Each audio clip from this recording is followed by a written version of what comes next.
प्रत्येक मुलीची सुरक्षितता ही सुजय विखेची जबाबदारी आहे। मी तुम्हाला सगळ्यांना शेवटची विनंती करतो, शेवटची, याच्या पुढे जर,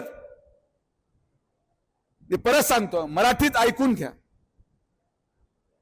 याच्या पुढे जर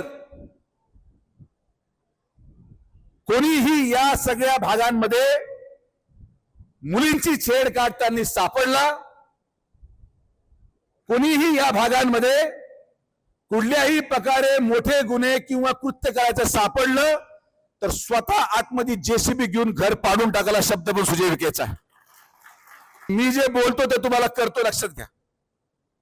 माझा नाद तर कोणी केलाच नाही आजपर्यंत आणि कोणी करू पण नका। जिथं आमच्या माया बहिणींची सुरक्षतेचा प्रश्न येतो, मी तुम्हाला माझ्या मुलीची शपथ घेऊन सांगतो, मी तुम्हाला सोडणार नाही।